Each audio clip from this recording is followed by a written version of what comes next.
eyes in the sky, gazing far into the night. I raise my hand to the fire, but it's no use, 'cause you can't stop it from shining through.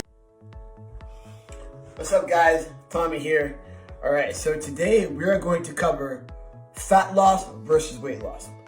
So weight loss is losing just overall weight, right? You're 200 pounds, now you're like 2 or 150, something like that, right? Fat loss is when you just try to lose just your body fat, right?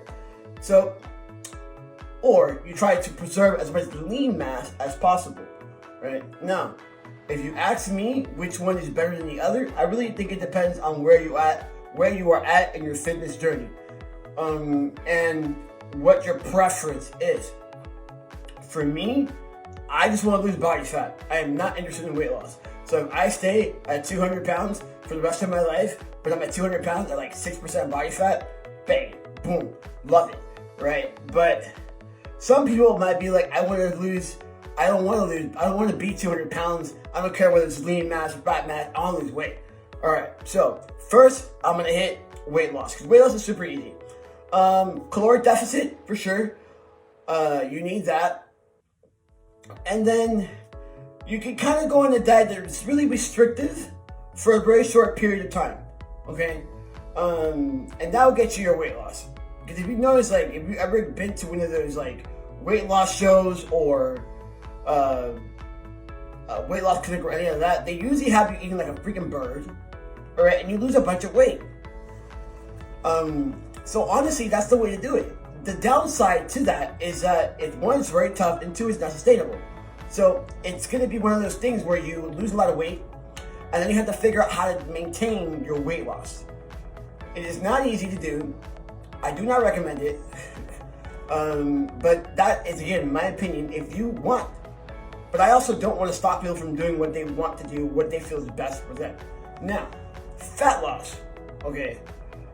Now, fat loss, like I said before, you could weigh the same, right, throughout your weight loss or fat loss journey, but the percentage of your body fat changes, right? So I'm going to use myself as an example because I'm a prime example of like fat loss. I have weighed the exact same since I started my fat loss journey in March, right? I haven't made that many changes to my caloric intake either. I've played with my carbs a tad bit, and I definitely changed the way I train. So, of course, in March, we lost the gyms. I was working out at home. I had to do a lot of push-ups and sit-ups and stuff I don't really enjoy. And then as soon as I found a gym that was open, I started going to that. So, what I realized in my first 3 weeks of going to the gym was that my body started to change rapidly, because I was, first of all, doing training that I enjoy. And second of all, I was starting to rebuild my muscle.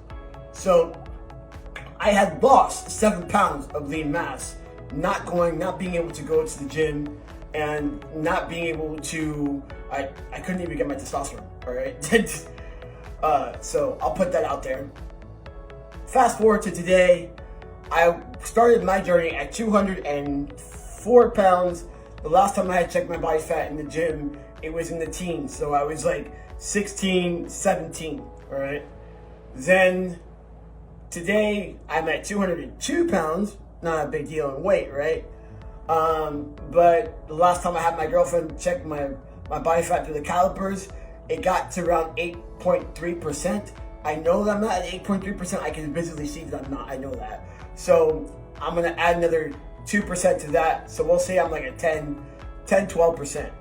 I know that because I see my abs at 8%, not at 10%. So at 10%, I got flat stomach. At 8%, I'm starting to see the lines in my abs. I'm one of those guys that have to be at some stupid amount of body fat for my abs to come through. That is just the beyond the end all. I accept that. That's okay. I got big biceps. Not a big deal. All right. So, fat loss. Build muscle. All right. It's one of the first things you have to do to build muscle. All right. And fat loss. That is primary key. So you must weight train and you must eat protein. Okay. For fat loss. Next, you're going to burn calories through the thermogenic effect of food. So if I eat 2,000 calories a day, right, I'm going to burn about 200 calories just by eating and digestion and stuff like that. On top of that, once again, the main things I should be eating when I'm on a fat loss diet is protein and fiber, because your body has to break those things down. It works a little harder to break those two things down. So you're burning calories actually by eating food, okay? The cool thing about protein, it helps to do what? Rebuild muscle, right? So the more muscle that I have on my body that I put on, all right, that's gonna be more calories that I'm burning. All right, cool. So we got building muscle and we have the thermogenic of food. Now, physical activity. Okay, it is not the same as exercise. Exercise is planned. It happens at a certain time of day. You have certain goals. Physical activity is not planned, all right, normally. And there's no goal per se in the physical activity. Physical activity could include, but not limited to, going for a stroll, cleaning your house, washing the dishes, getting the car tire changed or whatever. It's just doing stuff where you're not seated and you're not sitting on your butt, all right? So go do stuff, all right? Anything, just go do it. But it's included, all right, in your physical activity, not in your exercise. All right, and the last but not least is high intensity interval training. That actually helps speed up the metabolism and that aids in fat loss. Here are the things you have to be careful for or careful with. If you are someone like myself that does heavy weight training, right, you're constantly using those type 2 muscle fibers. The same muscle fibers that you use for your weight training are about the same ones you use for high intensity interval training if you are doing it correctly. So you have to be careful the way you program your exercise as to A, not overtrain, and B, not injure yourself, right? 2, interval training and high intensity interval training are two different things, all right?